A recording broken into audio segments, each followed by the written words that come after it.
Oh iya, Senggong. Mm. Nah, Kak, hari ini kita berjumpa lagi dan kembali lagi dengan teman-teman Sobat Philips semuanya yang sudah penasaran. Semoga materi kita di sore hari ini bisa menjawab rasa penasaran Sobat Philips semuanya ya, Kak ya. Nah, seperti yang sudah saya bilang sebelumnya, materi kita sore hari ini adalah terkait penggunaan indikator Fibonacci untuk menentukan target harga saham. Namun sebelumnya nih, eh, pasti ada beberapa investor ataupun trader, lebih tepatnya dan khususnya trader, mungkin yang belum mengenal lebih dalam terkait indikator Fibonacci ini. Nah, dari Kak Joshua nih, boleh tolong dijelaskan lebih rinci dan lebih detail apa sih Kak Fibonacci itu? Silakan Kak Joshua. Boleh, boleh. Fibonacci itu sebenarnya deret angka ya. Deret angka ini kita perjelas dengan gambar. Soalnya agak Ya, rancu kalau cuma dilihat doang ya. Ini deret boleh angka, boleh. jadi deret Wah, angkanya itu kalau kita lihat ya, ada dari angka pertama 0 sama 1. Itu terus deret angkanya kita tambahin masing-masing. 0 tambah 1, jadinya kan 1. 1 tambah 1, jadinya 2. Tambah mm-mm. 2 tambah 3, jadinya 5. Seterusnya sampai ketemu angka-angka tersebut. 34, 55, 89 tambah 55, 144, sampai ke 610, dan seterusnya. Dan angka ini biasanya itu, kalau kita bagi misalnya ya, antara yang tadi ini, kalau perhatikan angka 89 dibagi dengan angka 144, maka nanti dia akan menemukan sebuah rasio 618. Dan ketika kita bagi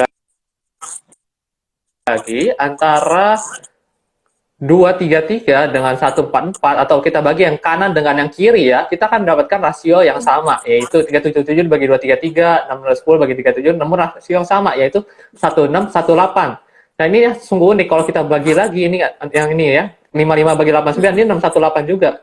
64 bagi 34 bagi 55, jadi 618 juga. Ini rasio yang bakal dipakai Oh, biasanya untuk Fibonacci. Nah ini 382 juga sama, kalau kita terbagi 21 sama oke. 55, kita akan nemu 382. Ini yang ketemu rasio yang sama terus, kalau kita bagi ke kanan terus, ke kiri terus, jadi hasilnya sama 144. Di 377 dibagi 144, hasilnya 2618. Kalau 610 dibagi 233, nah hasilnya 2618 lagi. Dia balik ke angka yang sama, dan angka-angka yang kita kita udah ketemukan nih 3618, 382, Mm-mm. terus ada 2618, itu bisa kita gunain sebagai salah satu untuk menentukan retracement dan target daripada saham yang kita punya misalnya. Oke, jadi sebenarnya ini polanya berulang dengan menjumlahkan dua angka ya kak ya? Iya, menjumlahkan angka yang pertama dan angka sebelumnya, terus angka pertama yang kanan dibagi angka pertama yang kiri, atau kiri pertama dibagi angka pertama yang ke kanan dibagi ke kiri lengkap dua, nanti ketemu rasio yang sama. Gitu. Rasio ini ya yang Oh, 382, 618, 2618 sampai 1618. Cuman sih biasa yang dipakai itu kebanyakan 1618 sama 618 yang biasanya disebut golden ratio. oke baik kak. Tapi sebelumnya nih kak, mungkin ada beberapa di sini teman-teman kita yang baru pemula terjun di dunia saham. Nah, kaitannya dengan indikator ini untuk nantinya dipakai untuk trading ini sebenarnya apa sih kak? Itu sangat pertama, kalau kita mau jelasin, pertama nggak pakai ilustrasi dulu ya. Ini kalau misalnya pakai 618 itu biasanya adalah ketika kita pengen tahu nih, kira-kira ketika dia harga naik, dan biasa kan ada bentuk namanya kepala cangkul tuh, turun ke bawah dikit, ada koreksi kan. Setiap pergerakan naik, biasanya ada koreksi dulu baru naik lagi kan. Ya. Di koreksinya itu kita mau nebak koreksinya kira-kira di area mana. Misalnya di area harga 1000 kah, 1500, menggunakan biasanya golden ratio tersebut. Terus satu lagi adalah ketika kita nggak tahu nih resistennya ada di mana, karena resistennya udah nggak ada lagi, karena udah nyentuh all time high. Salah satunya adalah menggunakan Fibonacci juga. Cuman beda lagi, kalau tadi retracement kita pakai extension. Jadi buat tahu targetnya yang Hmm. di mana, menggunakan extension, menggunakan rasio Fibonacci, biasanya 1618. Nah, kalau pakai gambar lebih jelas, mungkin saya putar kameranya lagi, itu adalah Boleh boleh. contohnya seperti ini. Contohnya untuk Fibonacci rasio, kalau kalian lihat di sini kan, nanti itu kan kalau kita ingat, pergerakan harga itu udah bergerak, bentuknya ada zigzag. Kayak ini kan zigzag. Zigzagnya kayak ke sini, ke sini, ke sini gitu kan untuk pergerakan Ya. naiknya. Jadi selalu ada koreksi. Koreksi yang di sini yang dimaksud adalah titik B ke C yang kelihatan di sini. Nah, B sama C ini, nah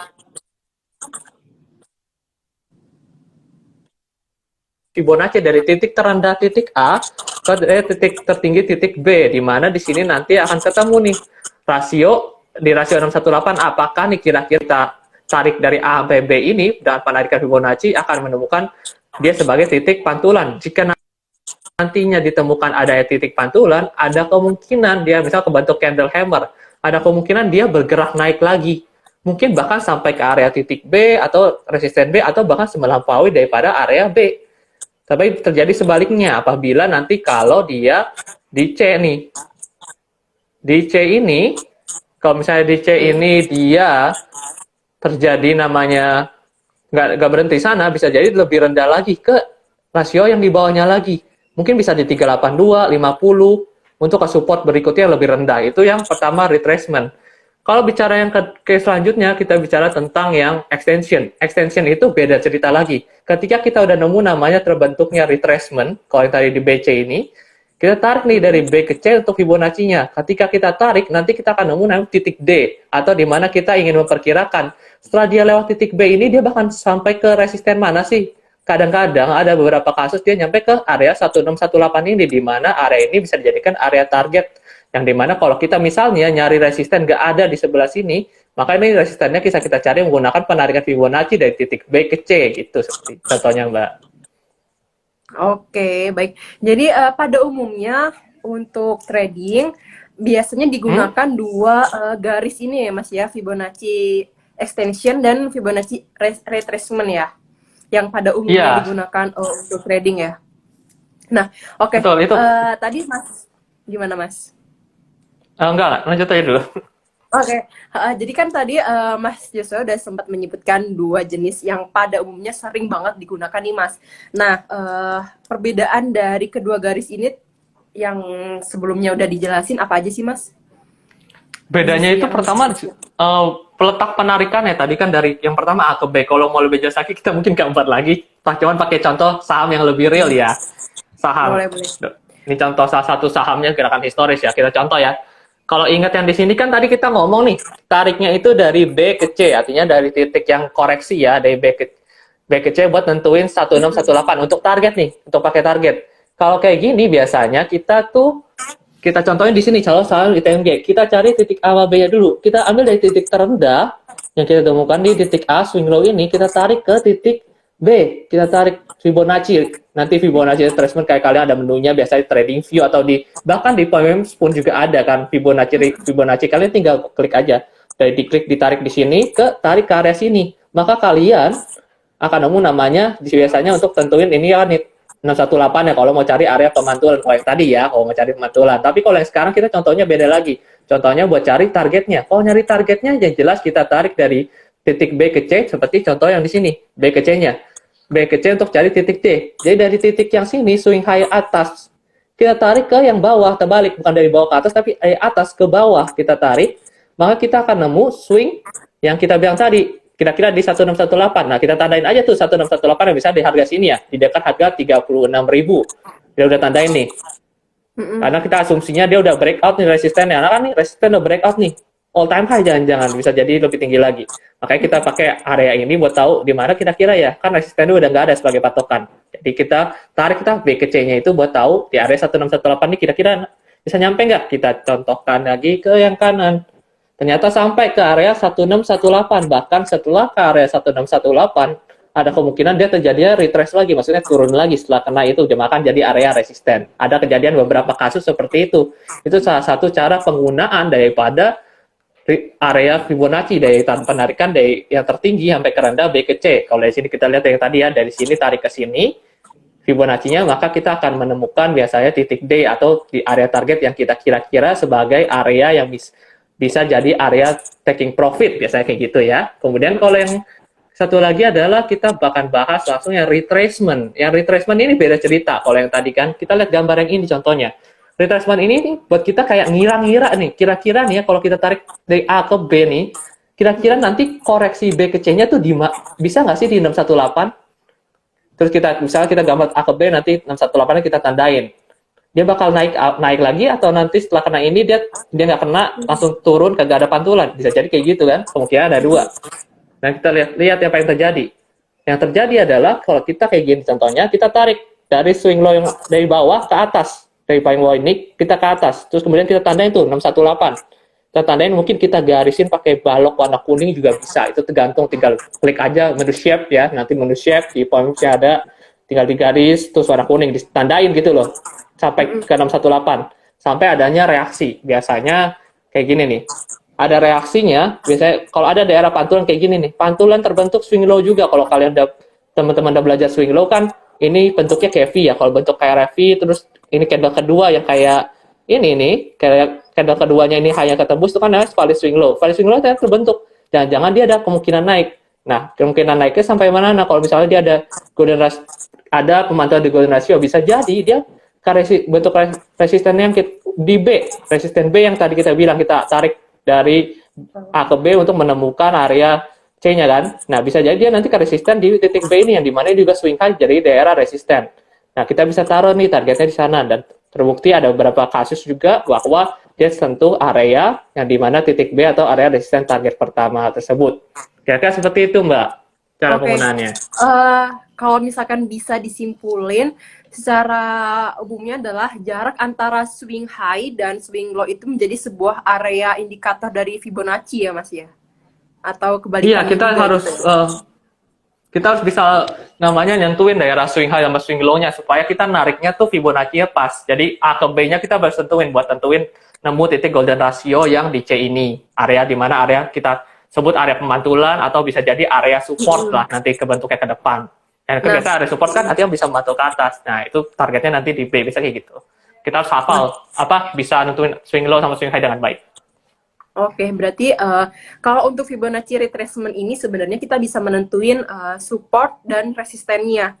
Tapi kalau misalkan kita menggunakan Fibonacci extension, apakah bisa menentukan support dan resisten juga atau seperti apa nih, Mas? Kalau tadi kan Fibonacci retracement kita buat tentuin kira-kira supportnya di mana. Kalau yang tadi itu kalau resisten kita pakai swing high ya, tadi kalau kita jelaskan. Terus kalau misalnya kalau lebih tepatnya kalau kita extension itu cuman lebih ngarah kita mau tahu target ke depan setelah misalnya, saya biasa gitu, misalnya kalau target ke depannya kita nggak tahu nih karena ada resistennya udah nggak ada lagi, historisnya udah nggak ada, di sebelah kiri udah nggak ada resisten misalnya tarik ke kanan gitu buat tentuin resistennya, area berapa, 35.000 atau berapa. Nah kalau kita masih bingung itu bisa nyampe mana, biasanya bisa nyampe ke area Fibonacci 1618 yang bisa kita pakai. Kayak gitu, itu buat tentuin targetnya kira-kira yang bisa jadi area. Mungkin bisa jadi kemungkinan resisten juga, seperti itu. Oke, jadi paling enggak kita bisa menentukan gelombang harga atau enggak target price-nya, kita bisa pakai Fibonacci extension ya, lebih gampangnya gitu ya? Iya, bisa menggunakan itu untuk mengetahui di mana kira-kira resistennya, apalagi kalau terjadi all time high nggak ada patokan kayak gitu. Oh, oke, baik. Jadi teman-teman, gimana nih? Sudah sedikit tercerahkan dari penjelasan Mas Joshua? Gimana? Coba.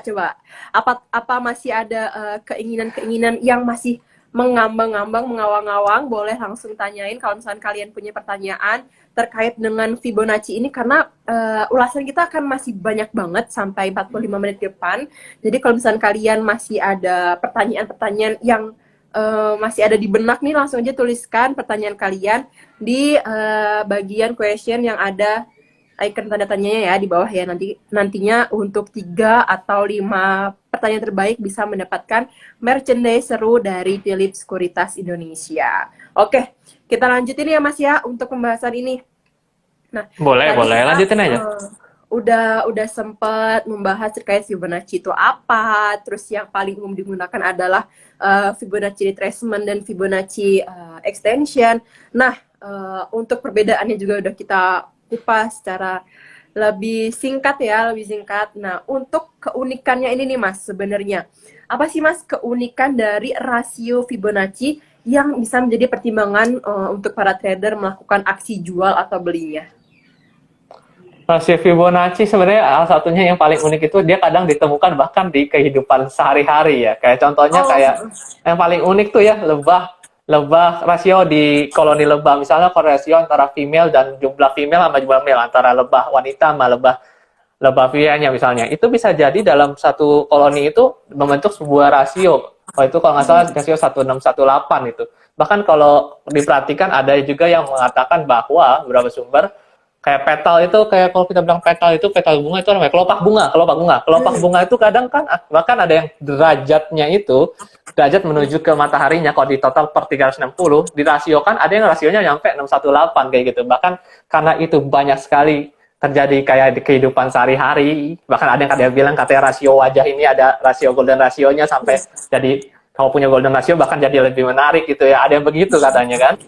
Iya, benar. Itu makanya rasio itu digunakan juga mungkin sedikit kayak mirip sosiologi, tapi sebenarnya ada kayak alasannya karena rasio yang ada beberapa terjadi di universe atau di dunia ini ya, makanya dipakai di trading. Kalau kita lihat bicara tentang Fibonacci, keunikannya jelas adalah kita bisa cari referensi titik support yang mungkin terbentuk, misalnya 618, kita juga bisa pakai rasio lain kok, kayak 382 atau bahkan ke rasio 50, itu juga bisa dipakai sebenarnya secara menggunakan rasio Fibonacci. Tapi itu biasanya yang biasanya dipakai dan biasanya orang-orang bilang agak work adalah 618 sama rasio 1618 yang dimana satu adalah merupakan salah satu kita sebutnya golden ratio ya, itu 618 sama 1618. 618 dan 1618 adalah golden Iya. ratio. Oke, Iya, jadi teman-teman betul. bisa mencatat ya untuk golden ratio 618 dan 1618.